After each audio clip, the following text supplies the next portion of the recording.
네, 오늘은 경기도 시흥시에 있는 아파트 한번 보도록 하겠습니다. 이 물건은 어떤 분께서 아파트 투자를 좀 하시고 싶어 하시는데 경매 물건을 어떻게 봐야 되는지, 지금 매입해도 되는지, 그리고 비교는 어떻게 해보는지, 시세 대비, 감정가 대비 그런 부분에 있어서 토탈적으로 조언을 좀 주셨으면 좋겠다 이런 말씀을 주셔서 저희가 진행되는 물건을 가지고 안내를 좀 드려보도록 하겠습니다. 보이는 부동산 경매 사이트를 통해서 저희는 안내를 드리고 있습니다. 참고하시면 되겠고요. 자, 오늘 물건은 요겁니다. 실제 저희한테 컨설팅 의뢰를 주시는 분이 물건을 하나 가지고 오셨어요.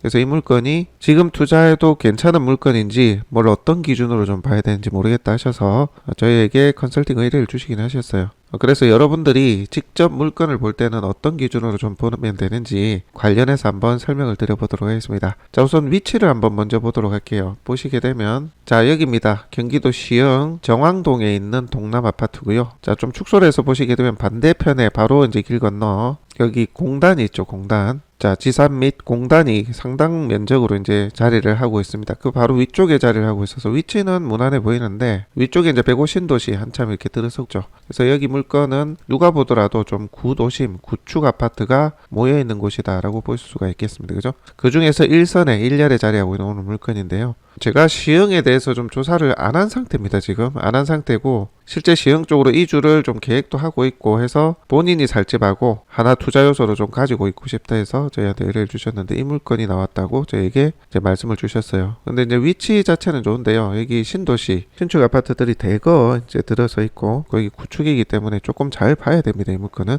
자, 디스코를 좀 보게 되면 제가 해당 물건들이 다 언제 지어졌는지 주변을 다 보는데요. 다 97, 8년, 96년 다 요때 지은 구축 아파트들이 쭉 모여있는 지산 바로 인접한 그런 물건이라고 볼 수가 있고 여기는 보면 105신도시 이제 17, 18년부터 해서 쭉 이렇게 계속해서 지어지고 있습니다. 신축 아파트들이. 그래서 상대적으로 여기는 지산 및 공단의 인구가 크게 증가하지 않는 선에서 그 기준으로 본다면 여기 아파트들은 수요가 좀 빠질 수도 있겠죠. 그죠? 그 기준으로 보고 여러분들 좀 평가를 하셔야 됩니다. 자, 그렇다면 실거래 내역을 한번 보도록 하겠습니다. 자, 디스코를 통해서 여러분들 주소 치시면 실거래가 나오고요. 그 외에 많은 앱들이 있습니다. 실거래를 제공하는 사이트도 많고 국토부 실거래가 보셔도 되고요.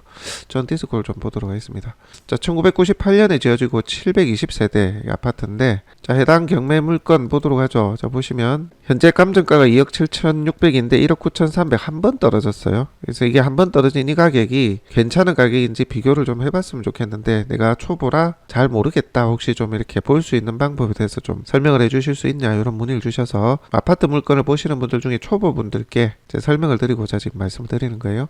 자, 이번에 차이는 권리 분석이 아니고 물건을 보는 방법입니다. 실제 권리 분석도 간단히 좀 설명을 드리겠습니다. 요 대항력이님 차이니 있는 부분 요것만 저희가 체크를 드릴게요.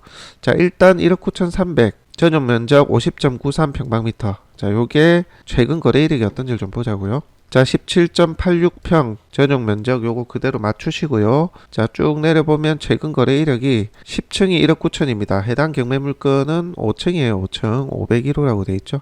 자, 그러면 비슷한 층수 봅시다. 7층이 2억 2천에 거래가 됐고요. 자, 근데 그보다 층수가 더 좋은 게 1억 9천에 거래가 됐어요. 3월 30일. 이게 제일 최근이잖아요. 자, 쭉 이력들을 보면 2억 2천대였다가 마지막에 등장한 게 1억 9천입니다. 그죠? 급하게 좀 매각을 했을 수도 있겠다는 생각도 들고요. 작년 12월에 또 1억 8천 거래 이력이 있습니다. 수리나 정비가 안 된 물건의 같은 경우에는 1억 8, 9천에도 거래가 되는 것 같습니다. 그 외 수리가 좀 되고 정비가 된 것들은 2억 조금 넘게 2억 1, 2천 정도 보시면 될 것 같네요. 그래서 여러분들 실거래를 이렇게 보시면서 가격 차이가 좀 있다고 하면 보통 이 정도 평수 아파트가 2천 내외 가격 차이가 있으면 층수 한번 보시고요. 층수가 전체 층수 대비 층수가 중상 이런 것들은 가격대가 좋고요. 중간 밑으로는 가격이 좀 떨어집니다. 저층 같은 경우. 자, 올려보시게 되면 전체가 10층이잖아요. 그죠? 10층. 이 중에서 한 6, 7, 8, 9 뭐 요런 층들이 좋은 층이라고 보시면 돼요. 탑층 빼고 그 가격대하고 저층하고 이렇게 구분을 하셔가지고 가격 차이가 조금 날 수 있다 이렇게 이해를 하시면 되겠습니다. 그래서 이 앞쪽에 보시면 3층 요런 게 사실은 가격이 조금 낮아야 되고요. 이게 탑층이다 보니까 탑층도 가격이 조금 낮는 경향이 있습니다. 뭐 모든 아파트가 다 그런 건 아니지만 일반적으로 그래요. 요런 7층 요런 게 이제 가격대가 좀 좋은 거죠. 그래서 보시면 2억 2천대가 이제 좋은 가격대 청수 좋고 뭐 조금 수리가 돼 있겠죠. 그런 것들이 2억 2천이고 수리가 안 된 것들은 1억 8, 9천 정도일 수도 있겠다. 그 정도로 보시면 되겠습니다. 자, 그리고 매매 가격의 추이를 한번 보도록 하죠. 2023년에 보면 2억 2천대에 거래가 됐어요. 싼 거는 1억 8천도 있고 1억 9천도 있고 한데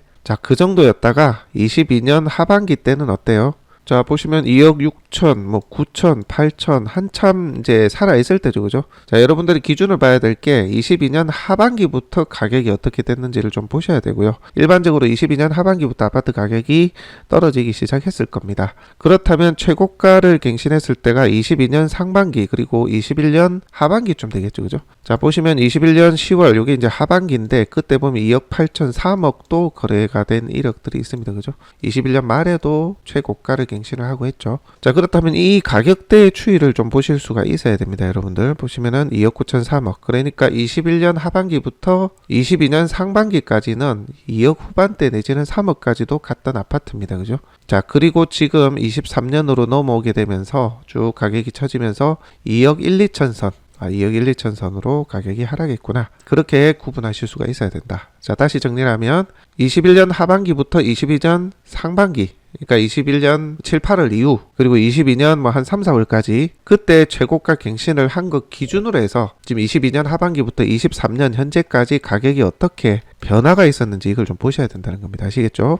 현재는 3억대까지 찍었다가 2억에서 2억 2천까지 떨어져 있구나. 이렇게 보시면 됩니다. 자, 그리고 한 가지를 더 보셔야 되는데 자, 코로나로 유동성이 완화가 되면서 투자자가 많이 몰렸죠. 그래서 21년부터 가격이 많이 올랐는데 그렇다면 가격이 오르기 전에는 어땠는지를 좀 보셔야 됩니다. 여러분들 아파트 투자하실 때는 자, 쭉 내려보시면 제가 21년 초반을 한번 보도록 할게요. 21년 초반에는 제 가격이 오르기 전이거든요. 자, 보시면은 21년 3월 요때 보시면 1억 6,800에 거래가 된 이력들이 있습니다. 자, 그리고 20년 하반기로 가볼까요? 자, 1억 7, 8, 1억 9천, 1억 6천, 1억 6, 7천. 자, 20년 하반기로 갑니다. 1억 6천, 1억 7천, 1억 7천. 자, 보니까 1억 7천 그리고 8천 적게는 6천대 평균 1억 7천 선에서 거래된 이력들이 있습니다. 그죠? 자, 실제 이게 100% 정석은 아니나 우리가 유동성이 풀렸던 코로나 때 투자자가 몰렸던 그 시기 이전까지는 충분히 떨어질 수 있다라는 게 업계나 전문가들의 예측입니다. 실제 그보다 더 떨어진 곳도 있고 그에 준하게 하락을 하는 지역도 있고 지역마다 조금 편차가 있는데요.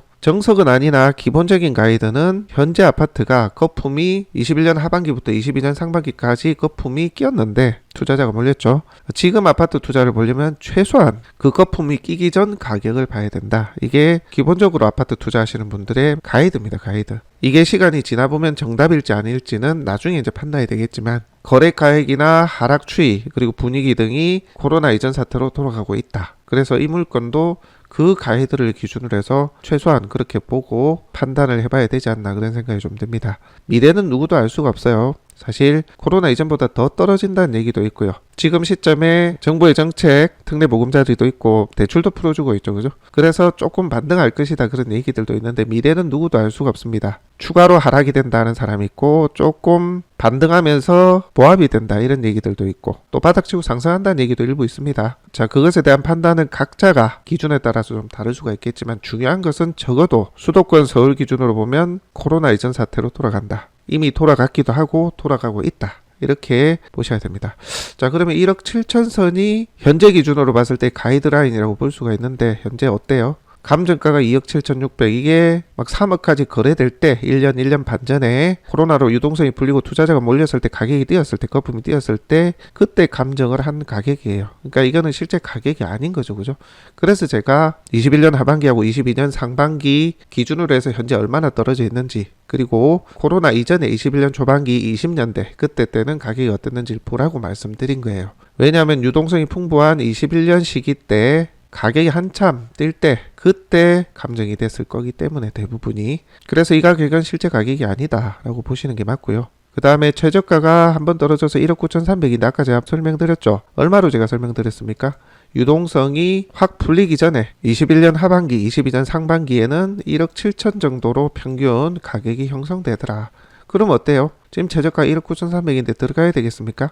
한 번 더 보는 게 맞아요. 왜냐하면 유동성이 풀리기 전에 매매 거래도 1억 7천 선에서 물론 1억 8천도 있고 6천대도 있었어요. 매매 거래가 이 정도였는데 내가 경매로 이 가격에 적어도 이 가격보다는 조금 낮게 취득을 할 수 있어야 되지 않겠습니까? 그죠? 경매는 아무래도 매매보다는 핸디가 있잖아요. 명도도 해야 되고 그렇기 때문에 적어도 유동성이 풀리기 전에 이 가격보다는 좀 낮게 돼야 된다 그런 생각이 제가 들고요. 그렇게 따져봤을 때 저는 1.5 1억 5천 정도가 현재 경매로 입찰할 수 있는 가격대가 아닌가 그렇게 개인적으로 생각을 해봅니다. 그래서 어때요? 지금까지 가격 변화 추이를 보니까 이번 회차 들어가는 거는 안 맞다라는 겁니다. 아시겠죠? 아파트 투자를 하시는 분들은 서울 경기권의 이 추이를 잘 보셔야 됩니다. 이게 부동산 공부예요. 그래서 저희는 매일같이 시간 날 때마다 국내 국제적인 상황, 정세, 그리고 유가, 우크라이나 전쟁, 그리고 전 세계화적인 유동성, 심지어 기축통화 이런 것까지 저희가 봅니다. 왜냐하면 대외적인 상황이 내국에 영향을 주기 때문에 그런 거죠. 우리나라의 특성상 그렇습니다. 수출로 먹고 사는 나라이기 때문에.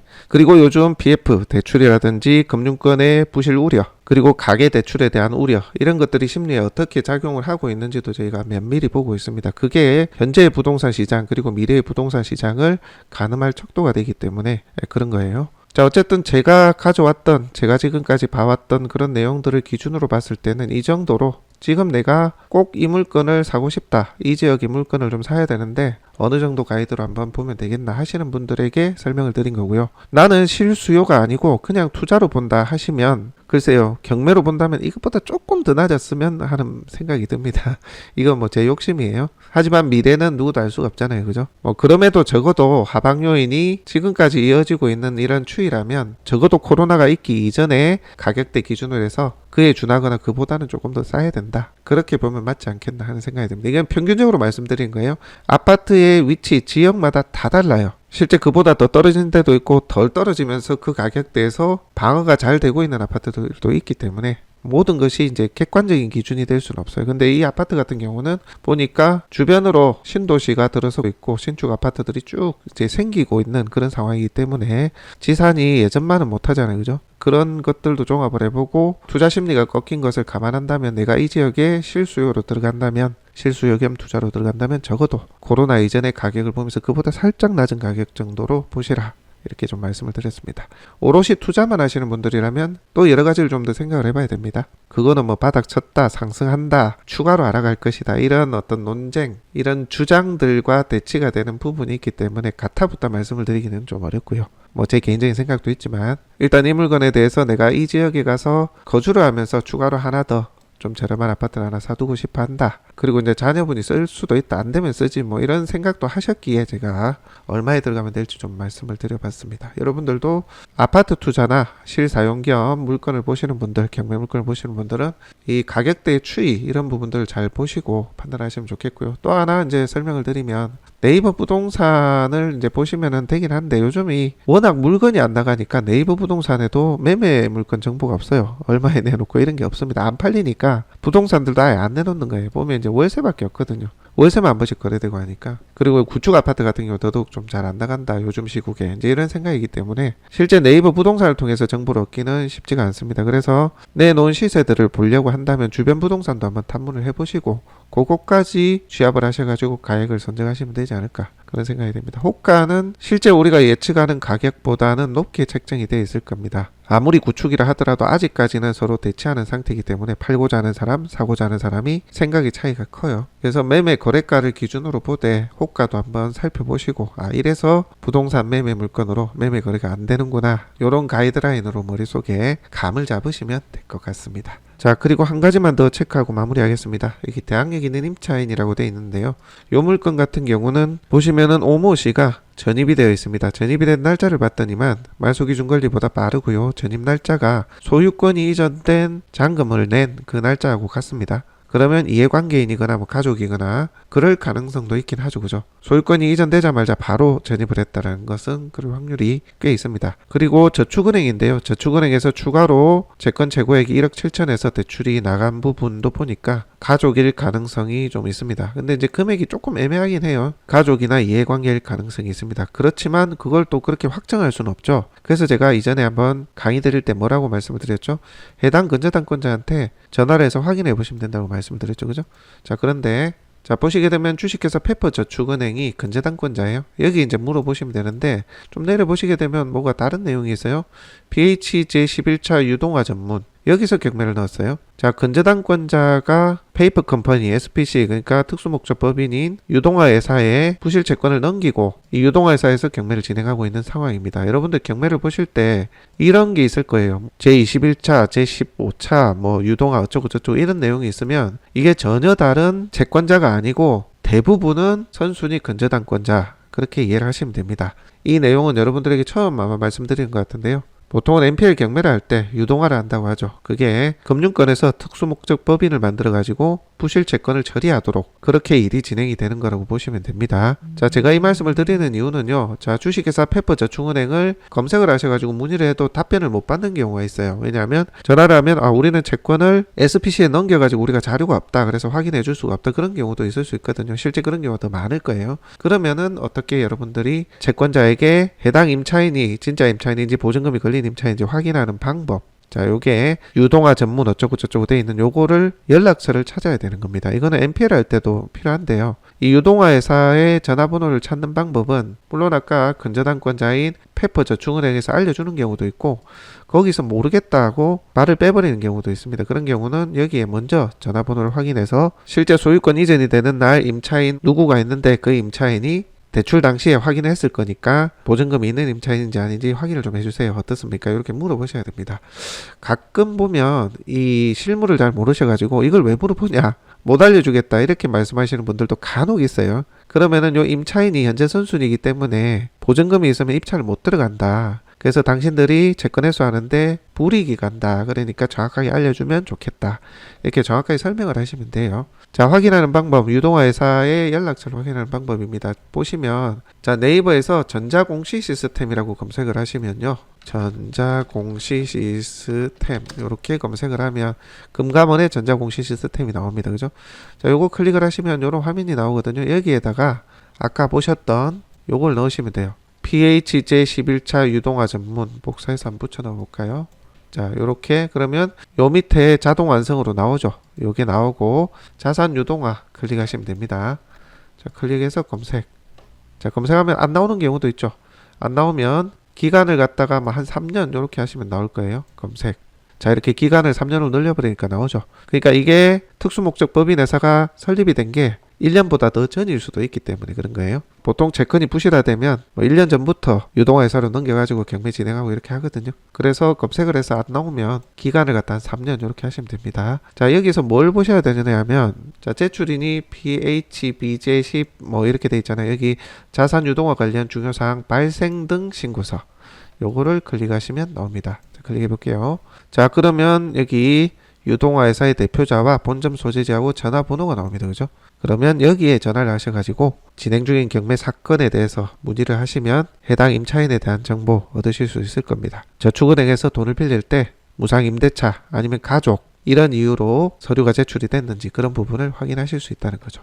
아시겠죠? 자, 이건 팁으로 여러분들에게 알려드리는 겁니다. 유동화 회사라고 이렇게 되어 있는 경우 잘 모르시는 분들도 많더라고요. 이 특수목적 법인이라는 것은 어찌 보면 이 근저당권자와 같은 그런 계열의 하나의 특수목적 법인을 만든 건데 아예 독립이 돼가지고 이 채권을 부실 채권을 처리하도록 만들어진 페이퍼 컴퍼니 임시로 만든 법인 그런 거예요. 참고만 알고 계시면 될 것 같습니다. 이렇게 해서 여러분들이 현재 임차인, 이 임차인에 대한 제 선순위니까요. 정상적인 전입인지 가족은 아닌지 실제 보증금은 있는지 여부를 확인하실 수가 있는 겁니다. 아시겠죠? 이렇게 참고를 하시면 되겠습니다.